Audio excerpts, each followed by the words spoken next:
Life and death move in a never-ending cycle, and all beings are part of that journey. Filial devotion is a thread of both wisdom and compassion woven throughout that cycle. Today, let's take a close look at a profound question. When our loved ones have been reborn into a new life, who is it that we're actually honoring with our rituals? And who truly receives the incense and offerings we've been dedicating for years? Through the teachings of Ksitigarbha Bodhisattva, we'll uncover a deep truth that goes beyond the boundary of mortality. Once you step into the wisdom of these teachings, you'll understand the true meaning behind filial devotion. Please join me as we explore this heartfelt story and begin a journey of awakening. In a temple perched on the southern cliffs, there was a devout practitioner named Sincere Light. Every year, he faithfully performed memorial rites for his parents and carefully tended the ancestral memorial tablets. However, over time, a troubling question took root in his mind. He had heard that once people pass away, they are reborn into new lives. If his parents had started a fresh existence elsewhere, then whom was he really worshiping each year? If they had truly moved on, how would incense and offerings possibly reach them? This doubt weighed heavily on his heart and kept him awake at night. Understanding that this was no small matter, he set out to seek answers. He traveled far and wide, consulting many highly respected teachers and monastics. Yet their opinions varied.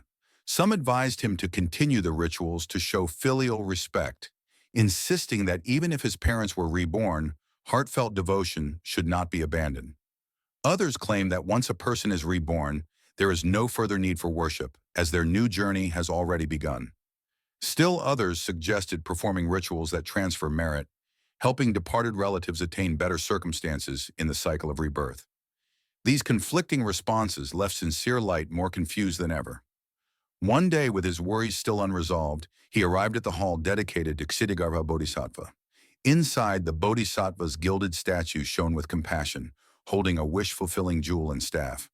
Overcome with emotion, Sincere Light dropped to his knees and wept. Voice trembling, he pleaded for guidance, pouring out every anxious thought he'd harbored for so long. With a kind gaze, Ksitigarbha Bodhisattva began sharing an ancient story filled with deep meaning. During the time of Shakyamuni Buddha, his disciple Maudgalyayana, who had just attained extraordinary spiritual insight, longed to repay his parents for raising him.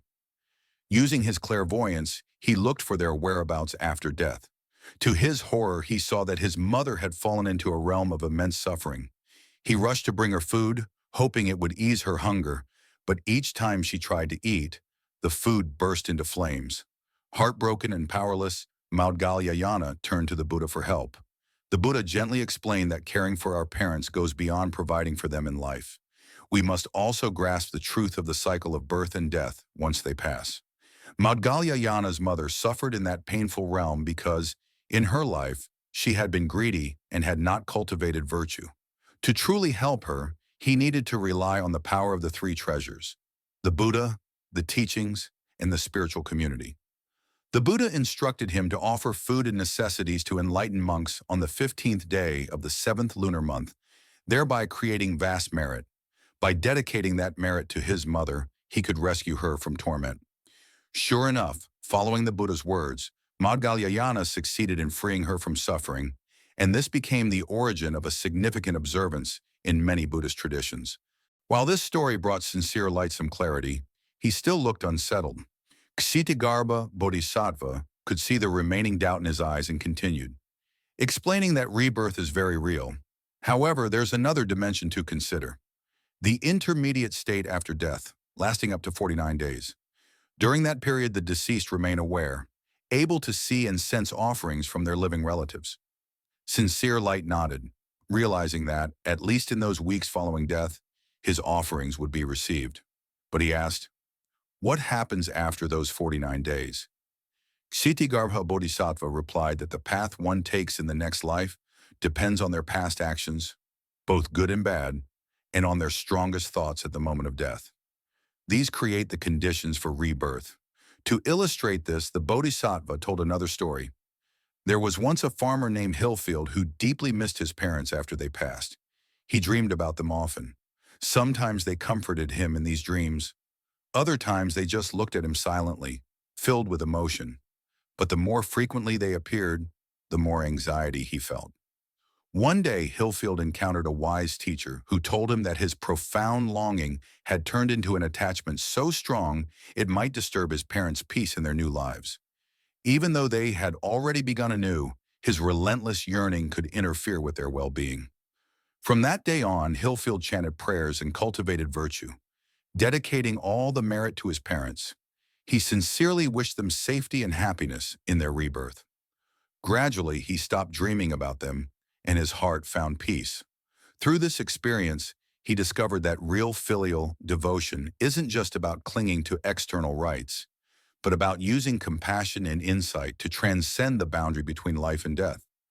Kshitigarbha Bodhisattva then emphasized that this is why the Buddha spoke about remembering those who have passed on without getting trapped in sorrow or misunderstanding.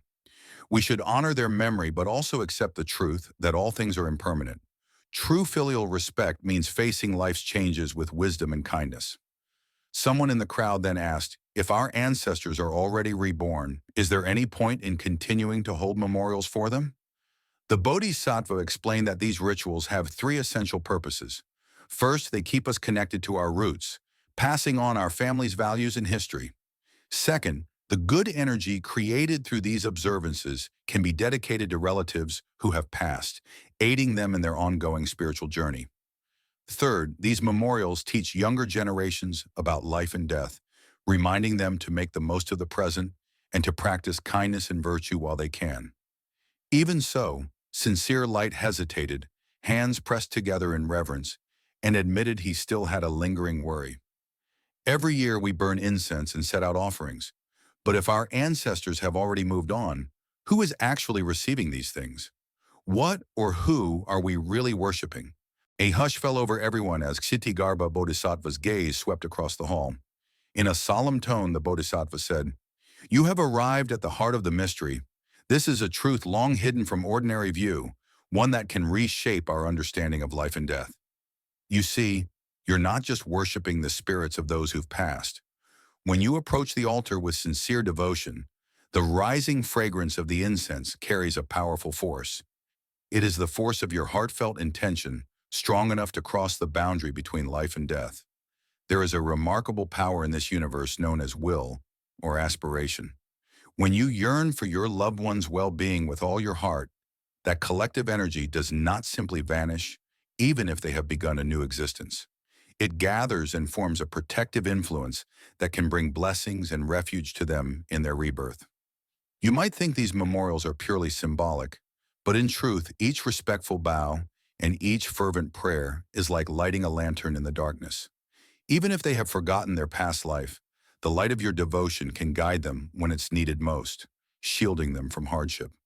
This outpouring of filial care doesn't only help your ancestors, it also benefits you and everyone around you. That spirit of grateful remembrance spreads, awakening a sense of goodness in those who witness it. When more people understand the importance of honoring their roots, society grows more harmonious. In addition, by focusing on respect for those who came before us, we learn to cherish those who are still with us, recognizing how fragile and precious life truly is. Anger, greed, and ignorance loosen their hold on our minds, making way for deeper empathy and self-improvement. Of course, Kshitigarbha Bodhisattva continued, the power of your offerings depends on your sincerity. If, in your rituals, your mind is free from worldly distractions and fully devoted to sending love and blessings, then that aspiration becomes extraordinarily potent. Living a life of kindness and generosity in your everyday actions further enhances this power, ensuring that it continues to flow like an unbroken stream. By now, Sincere Light understood completely. Bowing deeply, he said, I see now that the meaning of filial devotion never really changed. We just misunderstood its form. From today onward, I will offer true reverence, not only through memorial ceremonies, but by acting with compassion and helping others. I want to spread this kindness so that it touches more people. Others in the temple, inspired by his realization, joined in bowing before the Bodhisattva. The fragrance of incense seemed to fill the hall with a gentle warmth, and everyone felt a sense of peace.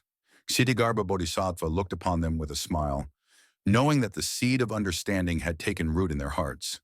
In time, these seeds would grow and blossom into true acts of goodness, helping the legacy of filial devotion and compassion shine more brightly in this world.